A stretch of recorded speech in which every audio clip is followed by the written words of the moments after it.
Welcome to Is This a Great Game or What? And our guest this week is our dear friend Adnan Virk of the MLB Network and many other places. Adnan, welcome back. You're on 2 years in a row with us. David Sampson, who is very strict when it comes to his rules, has a strict rule that he will not have a guest back more than once. I said, that's insane, because you imagine Carson not bringing back Robin Williams more than once. Like, that's it, one and you're done. So I'm so glad I earned a repeat appearance here. This is Great Game or What? I'm so fond of both of you. Love the fact you guys are kicking off with this podcast. 3 days a week now? It's fantastic, talking baseball and all great things in both of your lives. So thrilled to be here as always. Right. Adnan, did we drag you off the beach to come in here? Explain. So there's very few people, Tim, that I will ever say no to, and you are one of them. We're here in San Jose, beautiful San Jose, the West Coast where my wife is from. We're going to go to Santa Cruz today, the beach, the boardwalk. But you asked me to come on with you and Jeff. I said I can never say no to such an opportunity. So, yeah, I've got a little bit of a tan right now. I'm working on the sunshine and vitamin D. But for you guys, I'm always here. The beach and the boardwalk can wait. We'll get to the cotton candy and the fun and frivolity in a minute. Well, out right now is your book, Cinephile. So, I mean, listen, the media has just been inundating you with interviews to talk about this book. And this is huge. I mean, you have a three-time author, Tim Kirkshin, here. Is this a great game or what? I'm fascinated by sacrifice flies in America's game. But you have a book out. This is so cool. We'll get to my book in a second, but since you mentioned Tim and his run as an author, I mean, his books are phenomenal, and they're such great reading, and especially before I had the great pleasure of working with your dad, the best was the chapter about inside jokes, because like Carl Ravitch would say, nobody serves it up like Joe, and Joe was the cafeteria worker, and then I got to meet Joe. Like, oh my God, this is awesome. You've become famous because of Tim Kirkshin's book, and it was really instructive and entertaining, and it was so funny, and Even I love the title so much. I'm fascinated by Sacrifice Flies. The whole book is great. But years ago, when I worked at TSN and I was, at a college, my second year, I was probably 20 years old, putting together highlight packs. Today's highlights of Blue Jays, Angels. You watch the entire game. You put together 35 seconds. Fairly straightforward. An ISO off the top. A close-up of Joe Carter. And then he gets a home run, another home run. There's your highlight pack. So they said, all right, no matter what in the highlight, hopefully if it's an 8-4 game, you show a bunch of home runs, maybe a key play, a hit and run, whatever it is. You know how to tell a good story when it comes to highlights. I said, this is going to be on SportsCenter, which is the Canadian version rather than the American version. They said, but just one thing, just so you know, you never want to show Sacrifice Flies. And I said, really? What if it's like a 5-4 game in the ninth? They go, no, nobody cares about Sacrifice Flies. Couldn't be more boring. Guy hits a fly ball to center. He waits for the ball. The guy on third pauses. He runs, tags up, and scores. So I said, what if the winning run is a sac fly? They go, show the play leading up to it. Like if Ricky Henderson had a double and then later scored on a sacrifice fly, just show the double or show a steal that led to that play. I said, okay. I always carried that thought with me, and then I worked with Tim Kirkshin, who writes a book called I'm Fascinated by Sacrifice Flies. And I'm thinking, man, Tim never would have worked out well if he was cutting highlights as a young man working at TSN behind the scenes. Next time, Jeff, you're watching sports or any highlight show, they're never going to show sacrifice flies. They'll show everything but that, just almost spiting your dad. But as far as the book is concerned, Cinephile, here it is. Interviews, essays, tales from the red carpet. Yeah. The key, as your dad knows, is to use like everyone you know for the blurbs. So how about this? J.K. Simmons is on the cover, and the blurb says, a wonderful book full of my favorite kinds of stories. And this is why, and me and your dad share this concept, Jeff. We both have strong memories for relatively inane things. We don't have a wide grasp of knowledge, but the things that we're into, for your dad, baseball, basketball, television of a certain era, for me, movies, baseball, etc., we're pretty good. So years ago, I worked with Harold Reynolds, other ESPN alumni, and we had J.K. Simmons was throwing out the first pitch somewhere. And he's a huge Detroit Tigers fan. I interviewed him years ago twice when I worked at ESPN for Cinephile, the podcast. So Harold, I said, can we get to, I asked the desk, the assignment desk to get J.K. Simmons on. We get him on. And before the interview, Harold, somewhat amusingly, somewhat annoyed, playfully saying, well, how come Adnan is doing the interview? Like, I know J.K. Simmons. Like, I got him and his brother tickets for the Tigers World Series game back in 06. So I literally, like your dad, I just file away that nugget. Like, one day that might be important to me. And so J.K. Simmons came to MLB Network maybe 2 or 3 months ago, doing what we call the car wash. He's promoting whatever he's promoting. And he truly does love the Tigers. Like, everyone's like, wow, he's going in deep on Colt Keith. I'm like, he really does love his team. And he goes, I may not know a ton about my team, but I can tell you about Brandon Inge and his history as a third baseman for the Tigers. So I filed that away. I text Harold afterwards, hey, still have J.K. Simmons' number? He's like, yep, he didn't get it from me. I'm like, no problem. I text J.K., not sure if you remember me, interviewed you years ago. Basically, he's like, of course I know who you are. Happy to help. Like, I was so floored. J.K. Simmons was so helpful giving me a little blurb like that. And now we've kept up a correspondence. Now I'm telling him what I think of Cole Keith. We're going back and forth about Casey Mize. So it's nice. I have a texting buddy now and him. Josh Duhamel is, of course, a great actor, a huge Minnesota sports fan. I asked him for a blurb. Hadn't talked to him in like 10 years. Writes back, no problem. Happy to help. Miles Teller, fellow Eagles fan. We're still riding the highs of defending Super Bowl champions. I literally, and Tim knows this, sometimes you just write the blurb for them. Like Miles is like on a set somewhere shooting a movie. And I go, listen, I'll do the blurb for you. It's just going to say, from one Eagles fan to another, buy this book. Go Birds. Miles is like, yep, works for me. I'm like, great. So I'm so grateful for all these guys. And this is one, like Bob Costas' blurb, which is on the back. This one's pretty good. Because this one you can literally hear Bob Costas saying this. I've always contended Adnan is something of a polymath, and Cinephile confirms my belief. I just wish his erudition had extended to my classic films, Pootie Tang and Basketball. That's from the words of Bob Costas. And that sounds exactly like Bob Costas. Now, let's see how great Adnan's memory is. Adnan, do you remember in my little brush with acting fame when I interviewed Alan Arkin? Do you remember that? Oh, my God. Oh, you're jogging my memory now. You got to tell me the story again, because you've talked about this before. I know. Well, Alan Arkin, of course, is one of the funniest comedic actors ever. And he was so good in The In-Laws, Sheldon Cornpet and all that. He was so funny. So I was asked to introduce Alan Arkin, who was one of the stars of $1 Million Arm. And I'm like star cast because he's so funny. So I go to him and say, Alan, what is your background in baseball? And he said, oh, I hate baseball. I've never liked it. I never followed it. And I'm thinking, oh my God, I'm on Baseball Tonight. I'm interviewing Alan Arkin, and all I get is, I hate baseball. I was never interested in it. And Adnan, does this surprise you at all? Has this ever happened to you where you interview a star like that and he doesn't follow along at all? It's a great point, Tim. So often, you know what this is like. The agents or the PR people will pitch a person and say, oh, he's a huge fan of this. And you and I know the critical moment is right before the interview. Jeff knows this too. And in radio, it's hard, Jeff. Sometimes you don't get that moment. It's just joining us now, 3, 2, 1. But if you can just get a 30 seconds, like, hey, I think John Hamm is like a legit huge Blues fan. He's watching hockey day and right. Cardinals, I don't think he's as strong. And I think Ravi said something to him before he went on with you guys one time. And he said something like, I'm not sure if Carpenter's still there. And I think he meant Chris Carpenter. I don't think he meant Matt Carpenter. But the point is, you better double check with these guys. You don't want to say, oh, I heard you're a huge fan. Because again, huge fan could mean, yeah, they were once upon a time, like from age 12 to 18. Right. Bill Arnett could tell me everything about the Blue Jays, but now he's not following it nearly as much. He's got Smartless. He's got a podcast. He's doing other things. He still watches the Leafs day and night. But yeah, those moments, those are classic. You think you're expecting a response, and you get the exact opposite. No, I hate baseball. I never cared about it. Next question. Adnan, honestly, I've dealt with the same exact thing. I chatted with Riley Green, the country music star, and he obviously shares the name with Riley Green of the Detroit Tigers. And I wanted to ask, hey, have you ever met the other Riley Green? And thankfully, I know that Riley Green, country star, has a great swing, but I was ready for him to say, nope. And next question. Okay. I came this close to really screwing it up, and it was at one of those, award show junkets. You get like 2 minutes with them, not even podcast worthy. So, but I wanted to go back to your book for a second, because you have the perfect ability to love sports and pop culture, love sports and movies and music and all that stuff.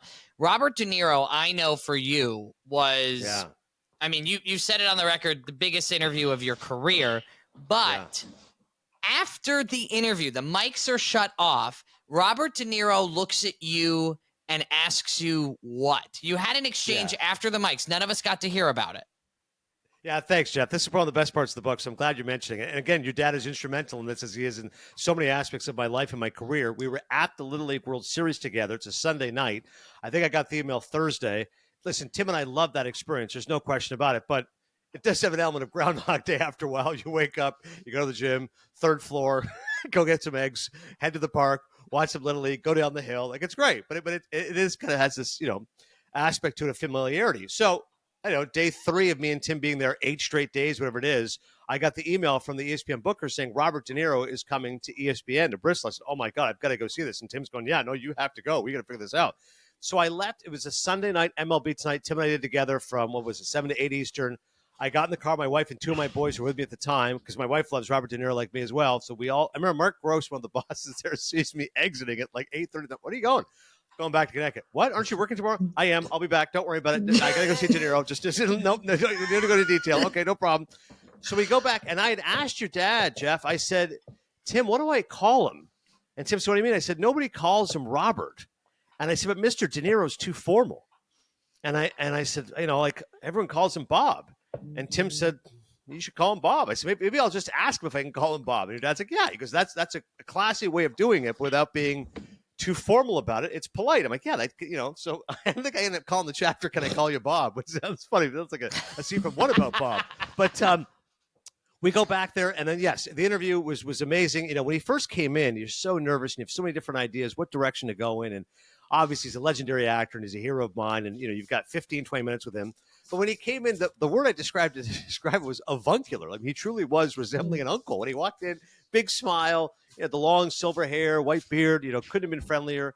And what I noticed is he's a guy, he's, often taciturn. But when the cameras are off, he relaxes immediately. So he only had like maybe one other person with him. By the way, speaking of entourages, like literally Robert De Niro, 2-time Academy Award winner, Raging Bull, Taxi Driver, Goodfellas, all the rest of it, has one guy with him. His name was Stan. I'm like, hey, Stan, how you doing?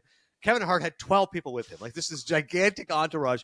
Kevin Hart, one of the few people ever, he literally would answer the questions, guys, like while looking at his phone. And I remember before we started, I said, are you ready? He said, yeah. And he was still looking at his phone. Now, I suppose to his credit, he was so good at multitasking. He answered the question well while looking at his phone. But I remember thinking, this is slightly rude. I couldn't imagine a different era if, this was happening on the Merv Griffin show. But regardless, so De Niro was great. Once I said no cameras, he was like, no camera? I go, it's a podcast. Okay, great. So he loosens up. We do the interview. And he's wonderful. Like a couple times, maybe he paused a little bit, you jog his memory, but he's great. And he's really sharp. And to your point, Jeff, the best part was when I was asking him about Taxi Driver, I said, I'm the son of Pakistani immigrants. I'm from Toronto. I have no relation to a homicidal cab driver from New York City in 1976. I wasn't even born when the movie came out. And yet I felt the real connection to the movie. The movie's about loneliness and pent-up rage, and really a great movie for young men.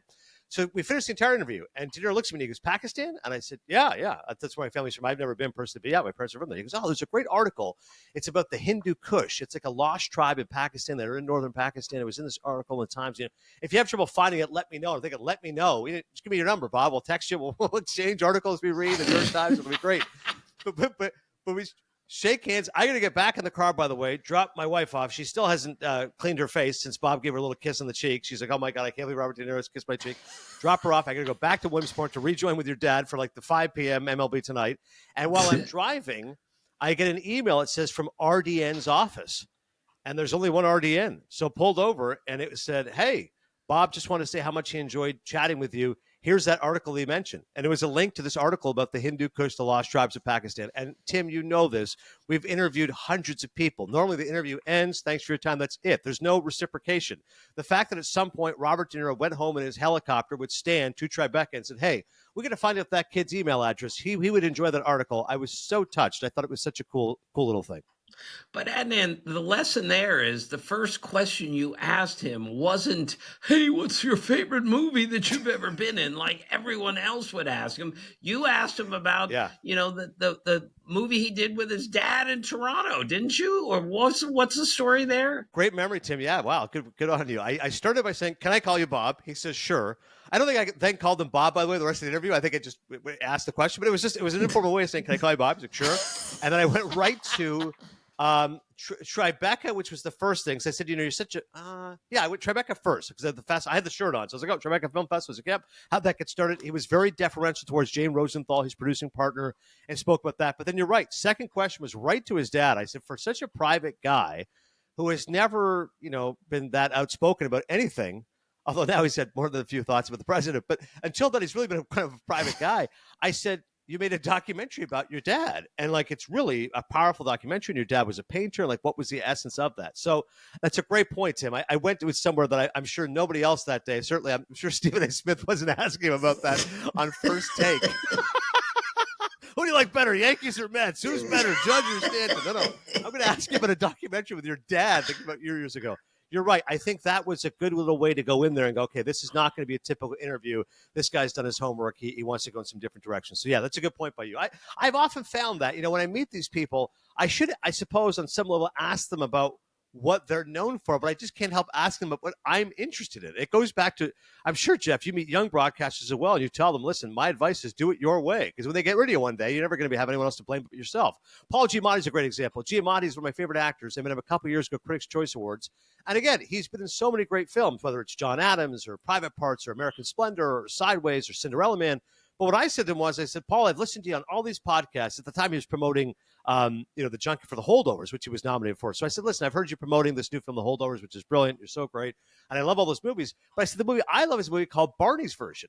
And Giamatti, without missing a beat, was like, yeah, that's an effing great movie. So nobody ever mentions that movie to me. And I said, yeah. And I said, I'm Canadian. He goes, of course you're Canadian. The movie was set in Montreal. He goes, the only people ever mentioned that movie to me are Canadians. So you have a better chance of success by going with what you're into in. And I suppose maybe there are times you'll get an Alan Arkin type response like, yeah, I made that movie. Don't really care about it. Why don't you ask me about, the stuff that I'm known for? But generally speaking, they have so many of these interviews that are so rote and so routine. I think you have a better chance of success. You go with what you're into. So, yeah, it's a good tip.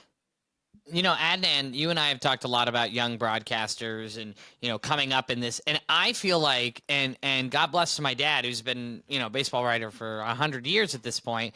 Your editor dad used to go to you and say, how did you not ask X player about Y situation? You have to ask that question. But now in the oversaturation of media, like everybody is asking Kevin Costner, what was it like to make this and nobody cares about the answer. Nobody cares about what was it like when you wrote that single. No, I'd much rather ask about how Riley Green's getting mad because Riley Green keeps getting tagged in his posts when people are at concerts, because it's way funnier than what was it like singing I Wish Grandpa's Never Died at Fenway Park. Nobody. You need to be specific. And you, Adnan, are a perfect example. My dad does this. I've learned so much from my dad in this podcast for a year and a half. Is he said, we need to open up with something that grabs our guest. He debated for so long, because if you don't know this about Adnan, if you don't get Adnan Virk early, he's out. He won't give you a good interview unless you grab him early. So we debated back and forth. Right. Did we say, did you just come off the beach, or how's the book? And he said, because if we don't grab him early, we're dead, Jeff. With Cal Ripken, we did not ask him, hey, tell us about the streak. I mean, that would have been the end of the interview, no matter how well I know him. So we asked, of course, with, when's the last time you dunked a basketball? And now we've got his attention, and we kept his attention for 45 minutes. That's the lesson that we all need to learn in broadcasting. You're right, Adnan. Talk about what interests you. There's a better chance it's going to interest the guy you're interviewing, because he doesn't get asked that every 5 minutes. That's the question you lose him on. Nicolas Cage was happily taken aback when I brought up Bringing Up the Dead. He's like, oh man, he literally gave like an oh man. I haven't talked about that in forever. It went to a long interview. The interview ends, and I had like 8 minutes to Jeff's point. It's like a junket. He looks at me and he goes, man, Bringing Up the Dead. No one's asked me about that in years. Like you are going to make their day sometimes. And sometimes it doesn't work out. People, I'm sure they love asking about bad interviews that we've had. Keith David, who's a really good actor, he's narrated some of Ken Burns' stuff. He's really funny, and There's Something About Mary. He plays the dad, that famous scene in the beginning where Ben Stiller gets his zipper cut. I remember the interview was terrible, and I remember thinking afterwards, like, maybe I just caught him on a bad day. Like, I just went in certain directions that they don't want to go in. But more often than not, they're there for a reason. You're there for a reason. Try to extract what you can. Have fun with it. And to Jeff's point, even if the Riley Green bombs, like even if you go up ever met Riley Green? Who? There's a Tigers playing Riley Green. Never heard of him. Whatever, you still have a moment that was like, this guy hasn't had that before. It's different. You can play off it. You can be self-deprecating, which your dad's turned into an art form. Like, you can go in any direction you want. So it is definitely valuable advice. And one thing your dad's always taught me as well. Give us somebody that you met on the red carpet, or someone that you've never met before in the acting business that was bigger than you thought, smaller than you thought, had the biggest hands you've ever seen. Just give me something when you met the guy, you were startled by something about him, maybe physically, and it can be good, it can be bad, I don't care. I just want to know, who did you meet? You go, wow, I didn't see that coming. Yeah, when I was on the red carpet, the Oscars, the first time, Tim, it was unbelievable, because I remember the night before, you're kind of walking it, and it could be the Kirchen family rug. I mean, it's just like literally a red carpet, like maybe some dog hair on there. It's nothing special. Like, okay, whatever. This carpet's seen some things. And then the next day, we're walking down there, and I'll never forget how much light there was. That's always the secret. People say, what happens? Why does a movie star look so good? Good lighting. That's really the key. Barry Sonnenfeld, who was the great cinematographer for years, he did Misery, Throw Mama from the Train, and he did When Harry Met Sally. He became a director in his own right, did Men in Black, the sequel as well. Barry Sonnenfeld said, he goes, the key when lighting, because he worked with Rob Reiner, who was a great, obviously, comedic actor and became a terrific director. He said the key was always about the lighting. So he said, Billy Crystal and I had a blast on When Harry Met Sally. When I had to shoot him a certain way, it's okay, just move here, blocking, et cetera. He goes, Meg Ryan could be a little bit difficult. And then one time, all I said to her was, Meg, I go, wow, when you move in this direction, the lighting really hits your face so perfect. Okay, no problem. I'll never miss another mark again. So that it tells you why the lighting is so important. So at the red carpet, when I was walking it, literally an hour before all the movie stars were there, the lighting is unbelievable because there's just lights everywhere, literally from all over the world, from Australia to Zimbabwe. People are there on the red carpet, and you're walking along. And there's this great video one of my friends got, Andrew Lashevsky, one of my old college buddies. Like, you can see Jimmy Kimmel's guy Guillermo talking to whomever, and I'm literally walking by looking at the camera, like clearly, where's Waldo? Adnan does not fit in here. I don't know how this guy got on the premises, but I'm literally walking up to each person, just chatting them up. So like Judd Apatow's there, and I go, hey, Judd Apatow, hey man, love the 40-year-old version. It's so great. And he's, oh, bro, what are you here from? Oh, I'm from ESPN. Okay, cool. And he goes, did you see my 30 for 30? And I go, and I wasn't sure. And then I remember to go, oh, Doc and Daryl. I said, yeah, but the Mets, of course, good and strawberry. It's great. Oh, thanks so much. So the guy who I thought really had a lot of presence when I went up to him to say hello to him, because he was as cool as you thought he would be, was Jeff Bridges. Like, he literally looked like the Big Lebowski. Like, the hair wasn't as long, but the smile, the twinkle in his eyes. Like, I go, oh my God, like, you're Jeff Bridges. Like, whenever you meet these people, you have to overcome that first 5 seconds of, oh my God, you're Samuel L. Jackson. But that is what's going through your mind. And with him, it lingered a little bit longer. It was just a little bit of like a, wow, you really are the dude. Like, he really has that essence about him, that kind of zen quality and like a natural affability and humor. And he was great. And I said to him, a movie I love of yours is called Fearless. I know when people mention it. He goes, yeah, it's one of my favorites too. I love the movie. David Sampson loves that movie as well. And then, of course, I mentioned the Lebowski. But yeah, he was one that was definitely striking. Samuel L. Jackson kind of gave me a bit of a glare, which I kind of liked. I was like, hey, that kind of fits what I expected of Samuel L. Jackson. He was not the friendliest, kind of gave me a look of like an intimidation. Like, I felt like he was Jules in Pulp Fiction, but he was fine. But most of these people, these quick interactions, they're so friendly. People often talk, but they're much shorter than they think, which is what people often say to me. So I'm actually thrilled the fact they're not that big. Neil Everett's wife, of course, Neil Everett, one of our favorites from SportsCenter for years. When I met Neil Everett's wife, she said to me, she goes, oh, wow. She goes, you're much more handsome in person. And Neil, without missing a beat, goes, yeah, but he's also a lot shorter. Adnan, and classically, our favorite story, and we told it last year on the podcast, is you're also young. You come off as much younger than you actually are. I mean, I thought when I first met you, you might have been 26, and then I find out your son is 17 now or something like that. It's like, what? We were doing that baseball tonight in DC. We had like the Martian Monument in the back, and it was me and your dad and Aaron Boone. And at some point there was like a push-up challenge we had to do, and I said, oh my God. Like I said, Tim's in much better shape than people think. They just go, oh, because he's so self-deprecating. Oh, I'm 5'4". I've got hairy ears, whatever. But I'm like, no. Ask Cal Ripken at Tim's basketball game, and I go, these push-ups are going to knock out. And Booty's kind of laughing. Booty's looking at me and Tim going, you guys have an advantage. Short guys are always much better at push-ups. This is going to be no issue. But I remember just knocking out 20 push-ups with your dad live on television with now the current Yankees manager and the Washington Monument in the back. And afterwards, Jeff, you were saying, I don't know if Adnan's 32 or 42, which is an excellent point. I think maybe I play older sometimes from my references. Like, I'm the guy laughing along with your dad when he's mentioning the In-Laws and Alan Arkin, because I love those movies of the 70s and I like those references. But then hopefully I'm young enough and using Nivea cream that I can still pass off for being a relatively young guy. So yeah, 17-year-old son now. I'm 47. So I could be 47 or 57, depends on the day. Or 37. Right. 37. I'll take that. That'd be great. Jeff, the night we did the push-ups was on the top of a building in Washington, D.C., where the Capitol and the monument in the background, and they were hitting the floor and doing 20. It was the dumbest thing I've ever seen. Me, Booty, and Adnan. It was so stupid. It was so funny.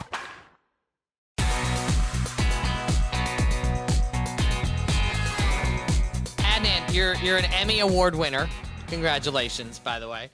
And I love when hosts, especially of sports shows, interact pop culture, movies, song quotes, everything. It's something my dad commends so many people that he works with, because poor dad can't make any quotes unless it's a Billy Crystal movie at this point. And why don't you give me a paper cut and pour lemon juice in it? We're closed. That's what he loves to use the most. But Adnan, and this is self-serving, but I want you to be self-serving. For you, what is the deepest cut movie, line, actor, movie, quote you've ever pulled out where one person in America got it? Well, it's a great question, Jeff. I think you've asked this before, so I'm going to give you the same answer I've given you, which is it's so ridiculous. But this was years ago in Toronto. Andreas Lilia, Lilja, was, I'm not kidding, like a seventh defenseman on the Detroit Red Wings. And I just seen a movie called Lilia Forever, Lilya, the number 4, then ever. And Andreas Lilia, again, never did anything of note. He's like the 25th player on the baseball team. But Andreas Lilia happened to get the game-winning goal. And I said, Andreas Lilia scores Lilia Forever. And I'm not kidding. One guy, my buddy Alpha, texted me and said, Lilia Forever is a movie about a sex trafficking drama in Romania. And you just referenced it on a sports show. And I said, this is a classic. If you can't entertain yourself, what are you doing this for? Lilia Forever. Look it up. That's the deepest cut ever. Literally one guy got it. My buddy Alpha. That's it. As long as one guy gets it, that's all that matters. Now, Adnan, you have a real job in baseball. You have children. How do you find the time to watch all these movies? I don't watch anything except for Reds Pirates games, it seems like. How do you have time to watch all these movies? Well, it's a great question. I remember years ago we were talking because, I always listen to you and respect you in everything, whether it comes to baseball and life and fatherhood. And I was asking you about, raising your kids and with Jeff and Kelly. And I said, maybe I'm doing this wrong, Tim, or maybe I'm just lucky. But I said, working these nights together with you, we're working 5 p.m. to 1 a.m. I feel like I've got more time with my kids. And you said, absolutely. You said, it's a real misnomer. If I worked a 9-to-5 job, I would never see my kids. But I said, working this life, and you told me with Jeff and Kelly, I'd get up, I'd see them in the morning, I'd take them to school, I'd go about my day, I'd go to the park. So I said, I was actually really fortunate in that respect, I think, with our profession. Carl Ravi says the same thing. Ravi goes, with this life, you are working at nights. You do definitely miss some of those games and extracurricular activities, but the mornings are nice. You can definitely spend that quality time together.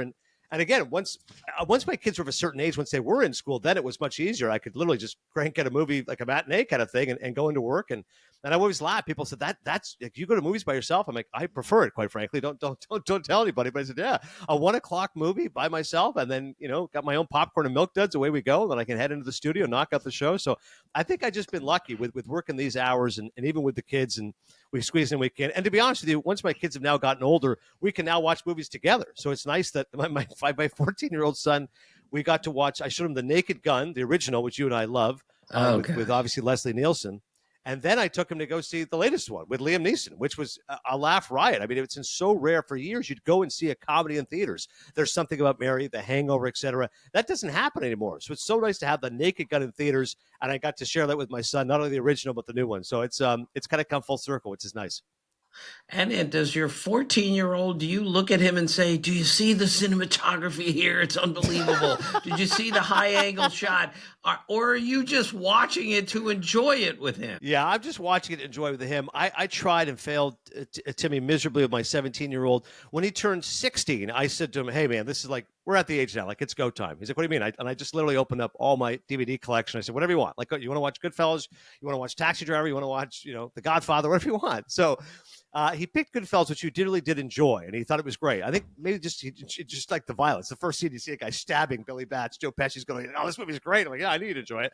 But since then, like, I showed him the trailer to Scarface when he turned 17. I go, we're going to watch Scarface tonight. It kind of gave that awkward pause, and I go, what is it? And he was like, I go, you don't want to watch Scarface? You have no interest in this movie. It's Al Pacino. It's Tony Montana. It's Say Hello to My Little Friend. He's kind of like, oh, these mob movies, Dad, they kind of like all familiar. Like, oh my God, you're telling me you think they're contrived? You think they're generic? How could you be my son? So I realized not to push him too far. Rather than make him watch what I want to watch, what do you want to watch? Okay, he likes action movies. Okay, we'll watch Face Off or Con Air or something along those lines. So it's a little humbling to me and perhaps a failure as a father. But no, I try not to get too film geeky with them. I just let them enjoy the ride. Well, speaking of experience here, I had the same interaction with my dad, and I hit a certain age and he said, I think it's time for you to see some of these movies, including Mr. Holland's Opus. I was a big kid into music growing up. I still play the piano, and I still love music. I was a theater kid growing up, and watching that with my dad was so cool. Play the Sunset. Now, my dad obviously just quotes movies, honestly, at slightly irresponsible times. Like, he would tell, and I said, Dad, I don't play the clarinet like she does. I'm playing the piano, but thank you. Or Dead Poets Society, for that example, Dad. Dead Poets Society was a great movie, and it was this kind of coming of age. And now I watched Parenthood. I have a 2-year-old daughter now. Watched Parenthood I did when I was younger. Couldn't really relate, as you might imagine. Good shot, and son. now I relate much better as a 32-year-old with a 2-year-old. It's important to be supportive. It's one of the great lines in the history of movies.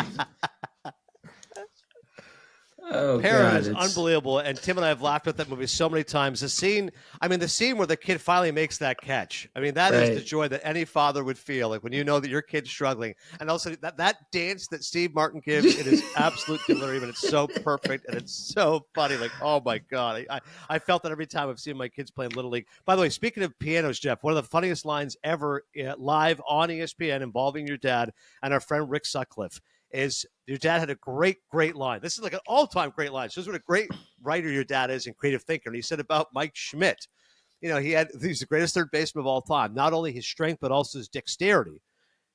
He could move a piano and he could play one too.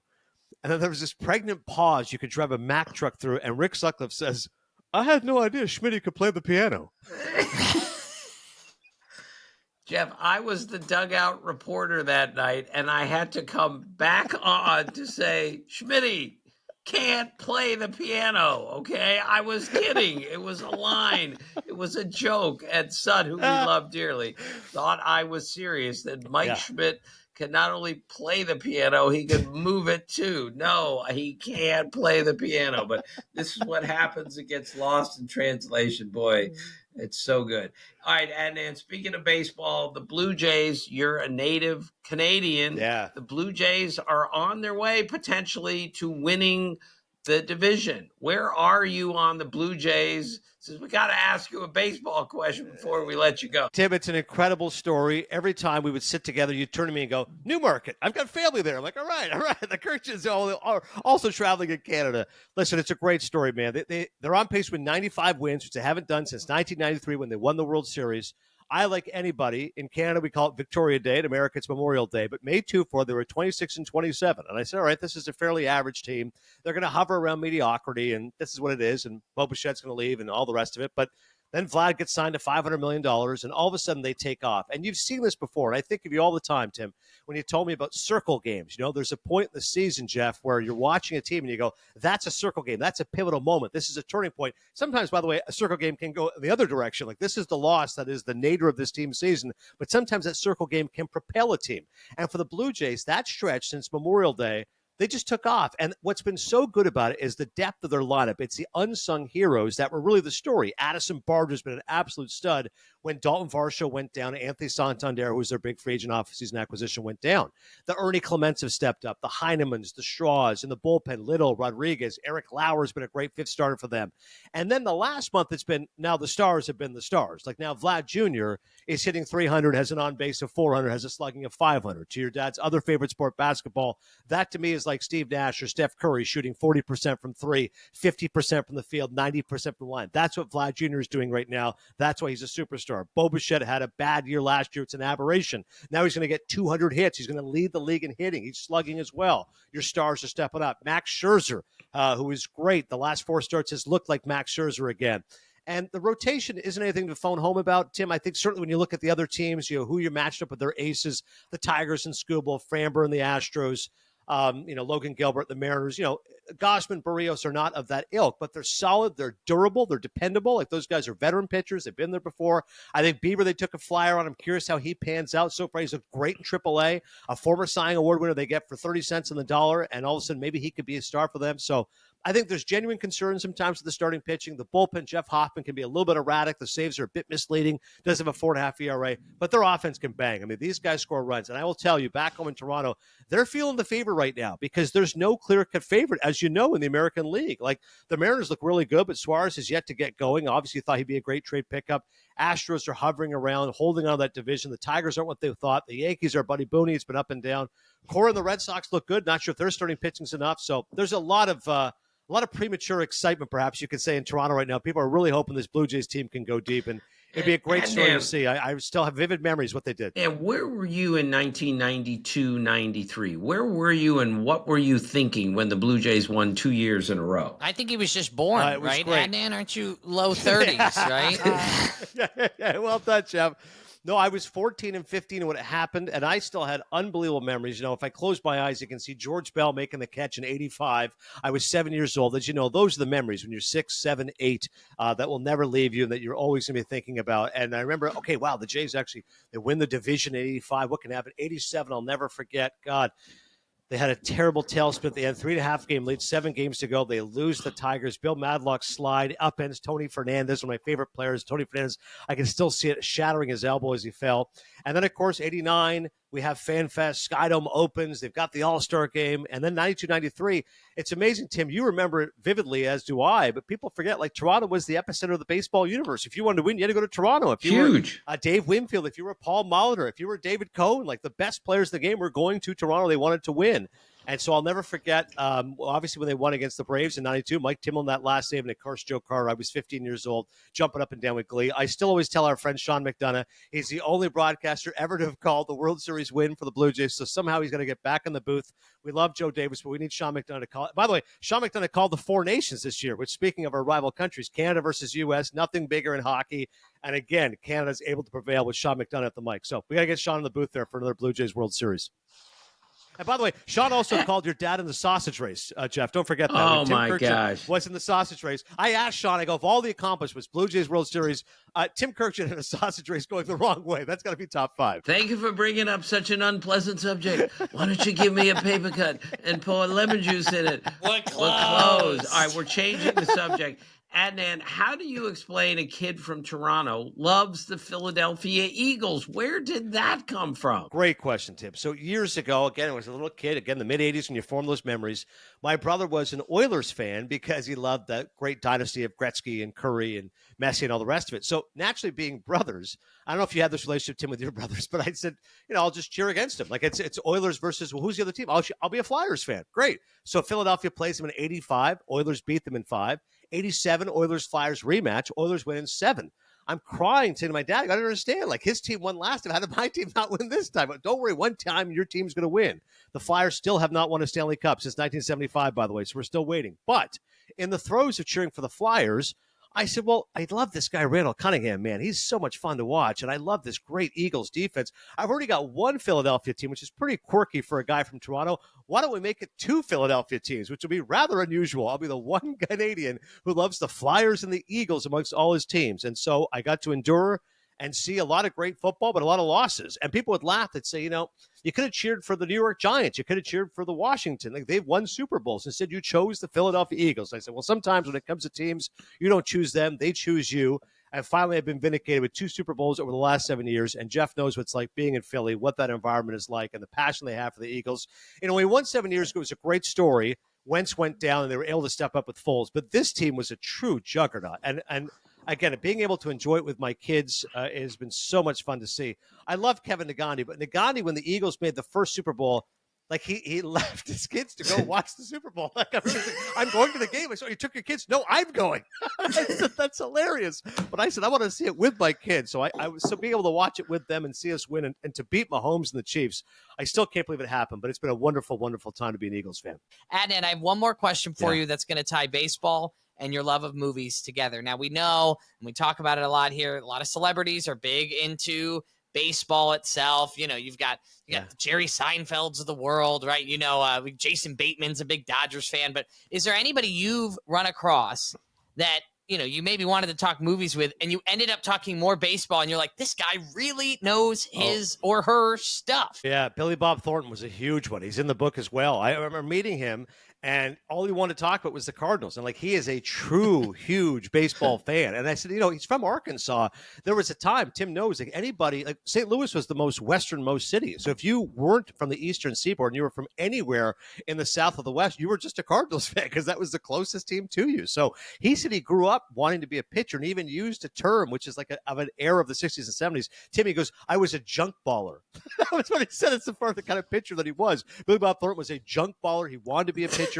And, he's a huge, actually, passes it, musician as well, became an actor, but like he's watching every game and he's talking about being in the booth. And he goes, I had such respect. He goes, I was with Mike Shannon and Jack Buck. And I said, I'm going to call the game. And he goes, I was petrified. I go, I don't know how you guys do this. 9 innings night after night. Like he had such respect for it, but loves the game, knows the game. Like Billy Bob Thornton is watching. And you're right. Bateman's, I've asked Joe Buck, Jeff, to your point. I go, like, give me the biggest celebrity ones. And he goes, Jason Bateman, like, scores the games. Like he goes to the Dodgers, he's scoring the game. I asked one of the guys on Ozark, he said Bateman DVRs the games. The next morning he gets up at 4 a.m. He watches the Dodgers games. Phone is off. Like these guys are a different. And Eddie Vedder, like as big as it gets from the Cubs. Sutz told us that. I mean, they go on the road. They're watching Cubs games. Like, these fans are like that. They just want to talk baseball with us. They don't want to talk about their crap. They just want to talk about the game yesterday. And look what happened in the 7th inning. It's great. So good. All right, and then we're getting you back to the beach, but we have to tell a repeat story. Give us the greatest one involving you, the greatest Dan Le Batard looks like involving you. Just tell us one more time. So for years, I was like, man, I love this Dan Le Batard show. They're so great. They're so funny. And it's like having a friend who's like a middler, to use a term from Curb Your Enthusiasm, right? Larry David goes, there's a guy who's a great middler that can make that conversation between two people. And I would say, Tim, tell me more about Dan. And Tim's telling me, he's like, oh, listen, like I've known Dan forever. He's a brilliant guy. He's so funny. He's a great writer. And I said, this show is so good. And Tim's like, yeah, it's so good because they just don't care. Like it's so irreverent and it's so silly and it's so stupid. Like it's truly, you don't get the show. Like they're literally entertaining themselves and they don't care if you like it or not. And I said, this looks like game is so ridiculous. And they're going through different people and ESPN personalities. And it's like a child, like, waiting for the tooth fairy. Maybe one day I'll get my chance. And I was going to work that day. I'm filling in for our friend Ryan Marcello. And I go in and Steve Stewart goes, hey, Le Batard did you. I'm like, what? He's like, they did you. And I'm like, oh my God, no, this is the moment. The moment of truth has arrived. And he goes, do you want to hear it? And I go, no, we'll do it live on the show and I'll react to it. And I'm cringing. I said, God, what are they going to make fun of me about? I'm such an idiot. This could be so bad. You want something so badly, it's going to be awful. And then I hear it, and it was brilliant, and it's one of your favorites of all time. And it was literally, does Adnan Virk look like the secret agent who, while on assignment, extends a warm hand and helps out 007 in a time of need and says, welcome to Tangier, Mr. Bond. Wearing a white for years suit. now, it's people have so said, perfect. Right. And then just the kicker, and we'll get you out of here with this, Adnan. So, Jeff, I think you know this story, but Adnan and I did a game in Baltimore, and Aaron Judge hit a home run soon after he did this thing on the Le Batard show. And tell us, Adnan, what the greatest / worst home run call in the history of the game was. Tell everyone what you said when Aaron Judge hit a missile into the center field seats. Jeff, it wasn't quite Lily of Forever, but it was pretty good. And I knew in my head, I was, I'm going to do it. And to Tim's point, this is a July 4th game. This is a big odds. It's Yankees. It's Aaron Judge. You can't get bigger than this. This isn't like sneaking in a joke in the 7th inning of a aforementioned Pirates-Reds game. Okay, if a couple of guys get it, fine. No, I'm taking the biggest stage possible. And as soon as Judge hit it, I said, deep to center, welcome to Tangier. Like, that's the home run call. And afterwards, the tweets are out of control. The Le Batard fan universe is going nuts. And the big story afterwards was, and this is what they said to Dan, they go, as the ball is hit, you hear a slight chuckle from your dad. And they go, is he laughing because he knows Adnan's about to say, welcome to Tangier? Or is he laughing because the ball? And Dan goes, I've known Tim forever. He had no idea what Adnan's going to say. He couldn't care less. He's laughing because the way he hit the ball. Because he's such a nerd for baseball. He's going, oh, look at the way he crushed it. Welcome to Tangier. That's icing on the cake. Adnan's exactly right. I was laughing out loud at how hard Aaron Judge hit that ball. But then we continued to laugh after the welcome to Tangier home run call. It was the greatest home run call in the history of baseball. I loved it. And we make Adnan tell that story every time we're with him because nothing's better than that. And speaking of great moments, the only thing that could have topped it was Eduardo Perez, by the way, was in the booth with us. Jeff, when your dad was in the Celebrity All-Star game, I still have the image emblazoned in my mind of just Kirkjian and your dad suiting up for the jersey. Tim, that moment when you came to the plate, I don't know if it was bases loaded or 2 on, but as you said to me, you go, if I hit a home run right now, I'll just look up to God in the heavens and go, you can take me now. And then I was not kidding around. If I had gotten one more at bat in the celebrity softball game and walked off a grand slam walk off to win the celebrity softball game, I would have said, "That's it. I can't get any better than this. You can take me right now. I don't care." Fortunately, I didn't get another at bat, and we lost by 3 runs. It would have been the greatest walk off in the history of baseball / softball. Yeah, I've got to solicit this story from you, Tim, before you let me go, because I was talking with my 14-year-old son, and I got to tell you, I talked about the birds and the bees, and you told me one of the funniest stories ever. The story you told me about what you told Jeff, and the punchline is 2 words. Tell the story. All right. So I have to, Jeffrey's taking family life. He's 11. So Kathy Kirkjian, my wife, says, you have to talk to him about the birds and the bees. And I'm thinking, I have no idea how to do this. I'm not even sure I know about the birds and the bees. So I sit him down. I have this conversation with him. I'm much more direct and specific than I thought I was going to be. I explained everything.